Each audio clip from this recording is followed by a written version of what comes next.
2024 का पीएम का इलेक्शन बहुत ही ज्यादा करीब में आ चुके हैं, लेकिन अभी तक ईवीएम का मुद्दा प्रॉब्लम खत्म नहीं हुए हैं। ऑपोजिशन पार्टी चाहते हैं 2024 में अपना सरकार बनाना, लेकिन खास मुद्दा ईवीएम के प्रॉब्लम में खामोश बैठे हुए हैं। बीजेपी यानी मोदी जी का जब केंद्र में यानी दिल्ली में सरकार नहीं था तो पूरा हिंदुस्तान के जगह जगह में जाकर के ईवीएम के खिलाफ बात कर रहा था, यानी ईवीएम पे चुनाव ना होने का बात कर रहा था।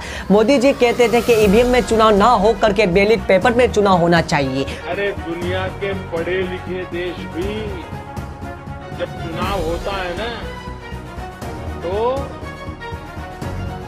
बैलेट पेपर पर नाम पढ़ करके भी थप्पा मारते हैं आज भी अमेरिका। तो आज वही मुद्दा ऑपोजिशन पार्टी को भी सोचना चाहिए। ऑपोजिशन पार्टी को भी यही कहना चाहिए कि ईवीएम में चुनाव नहीं होना चाहिए, बैलेट पेपर में चुनाव होना चाहिए, क्योंकि ईवीएम में घोटाला हो सकता है। ये बात मेरा नहीं है, कई बड़े बड़े वकीलों का बात है और ये बात हकीकत में करके भी दिखाए हैं वकीलों ने एक वीडियो बनाया था जिसमें ईवीएम का एग्जाम्पल देते हुए दिखाया था कि ईवीएम में घोटाला कैसे होते हैं।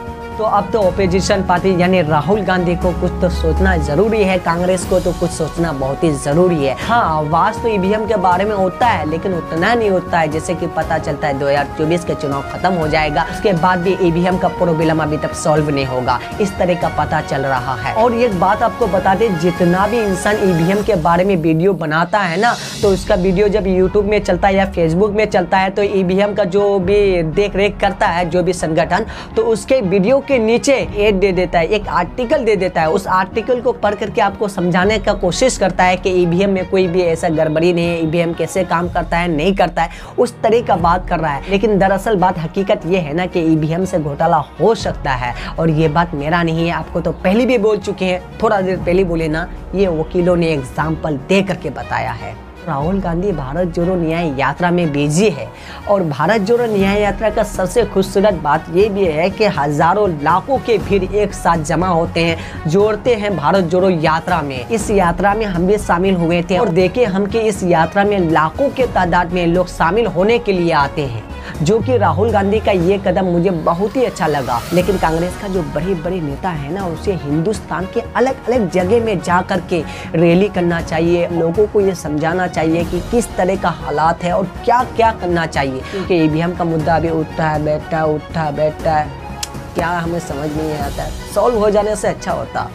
दोस्तों, भारतीय सेना यानी अग्निवीर का जो मुद्दा बैठ गया था, उस मुद्दा को फिर से ताजा करते हुए राहुल गांधी ने जनता के साथ यानी अग्निवीर में जो सेना जाने का तैयारी कर रहा है उससे बात करते हुए क्या कहा, थोड़ा सा सुनिए।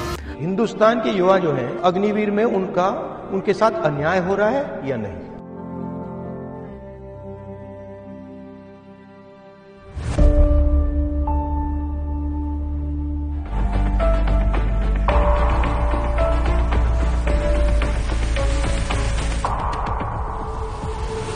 ये अग्निवीर योजना सरकार के द्वारा लागू किया गया सर, इसमें 4 साल का है सर, 4 साल का, 1 साल का तो ट्रेनिंग में खत्म हो जाएगा सर, 3 साल हम लोग ड्यूटी करेंगे सर, क्योंकि हम लोग पूरा गरीब फैमिली से हैं सर, माँ बाप 200 टका 250 टका मजदूरी करते हैं सर, उसके बाद हम लोग को पढ़ाते हैं। और दूसरा जॉब में भी नहीं जाना चाहते हैं क्योंकि आधा सीट जो है वो बिक जाते हैं सर, और 20 से 25% सीट में हम लोग लड़ते हैं सर, तो हम लोग गरीब फैमिली से हैं सर, उतना वैसा तैयारी। ये आपके लिए रास्ता है, ये रास्ता बंद हो गया, तो उसके बाद हम लोग बर्तन सर ये सब रास्ता जो है बंद जो हो गया है, ये हम लोग को बिल्कुल पसंद नहीं है, क्योंकि हम लोग एक ही सपना देखे थे कि सैनाम जाएंगे। आप जानते हो कि अग्निवीर के बाद आप में से मतलब 4 में से एक ही बचेगा, आप जानते हो, तब भी आप ये कर रहे हो। ऑप्शन नहीं है। आप मेरे पास कुछ महीने पहले आप जैसे लड़के आए, तो उनके साथ क्या हुआ, वो 1,50,000 लोग हैं, युवा हैं, आप जैसी ट्रेनिंग की उन्होंने, और उनकी भर्ती हो गई। अग्निवीर से पहले की बात है, उनकी भर्ती हो गई। फिर उनको 3 साल लटकाया गया कि भैया तुम्हें ले लेंगे। पहले कहा कि भैया कोविड आया है इसलिए तुम्हें नहीं ले रहे, ठीक है। फिर उनको बोला कि देखो कुछ ही देर में हम ले लेंगे। 3 साल लटकाने के बाद उनको कहा भैया तुम्हें हम नहीं ले रहे। सर ये घटना हम लोग के साथ सर जी, हम लोग जो है सर हम लोग दौड़ तुर सब कुछ करके हो गया, केतवाड़ में काम करके सर, हम लोग केतवाड़ में काम करने के उसमें टका हुआ सर, वो फॉर्म फिल किए सर, फॉर्म अप्लाई किए, मगर आपको आर्मी ने लिया नहीं लिया? मगर इनको तो ले लिया, इनको इन्होंने ले लिया और फिर कहा कि भैया नहीं लेंगे तो उनके साथ मेंटल टॉर्चर हुआ इनका, तो उनकी भी थोड़ी बात करो। हाँ, सुन लेना, ये थोड़ा सा क्लिप आपके लिए रखें और स्पेशल एक वीडियो आपके लिए ये हम ज़रूर लाएंगे अगर मेरा पास टाइम बचा तो।